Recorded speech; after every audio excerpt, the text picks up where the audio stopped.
All right, who's the first to go? Cueto, Leake, or Brayan Pena? Brayan Pena? Brayan Pena is the most Brian marketable. Price. Well, I mean in trade. Because I think that they're shopping Phillips, we know that. But I think of all the other guys, the most marketable is Pena, and if you really are going to rebuild, why not? Well, I think you could also deal Chapman. I deal him Chapman, kind of last Chapman week. would have the most value. It's just a question of whether they want to get rid of him or not. First of all, if you're out of it, what else do you have to come to see at the ballpark besides Chapman throwing 104 miles an hour? I think Pena could be the first to go because he's kind of a piece, but the only thing is, you don't know what's up with Mesoraco. He doesn't look like he's going to catch this year. And I read somewhere an unattributed sentence in a story that he may never catch again, but it wasn't attributed to anybody, so I don't know if that's fact or. But, that was me. I think you read that. I think that, but was, really, who cares? I mean, so you get rid of Pena. So you go with Tucker Barnhart and what's this? Shipwreck? What was the guy's name? What was the guy's? Oh yeah, he's from G.I. Joe. Shipwreck. Kyle Skipworth. Skipworth. Go with him. Yeah. And it doesn't matter about all that other stuff. And Chapman, I would have traded last year. He's a luxury this team can't afford.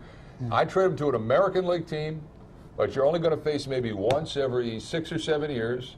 And be done with them and get something, anything back that can help you with the rest of this garbage that's out here. Yeah. Chapman, by the way, wouldn't he be? Some team might actually think about making him a starter. So he may have added value. There's a novel thought. Yeah, I mean, some teams should have thought of that a couple of years ago. Yeah, exactly. So he may have added value in that regard too.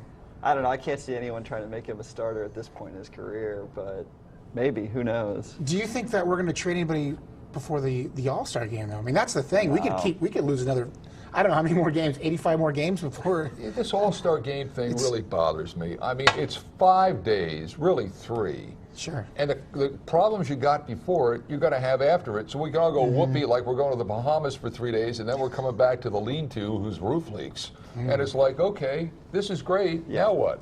Well, and I mean, it's pretty clear they're not going to have any starters in the All-Star game. I mean, the closest guy was Cozart.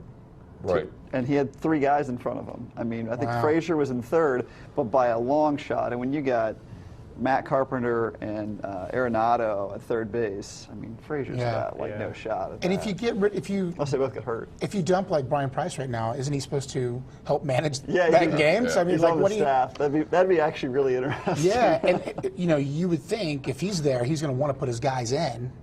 Right. Right. So I don't even know how you juggle that. My guess is they won't do it. They won't make a move on Price until after. They may even know this thing is just hopeless at this point. So just behave like the emperor has no clothes. Just keep running these guys out every day and just say okay. Then when the All-Star game goes, but I think everybody knows that's kind of disingenuous.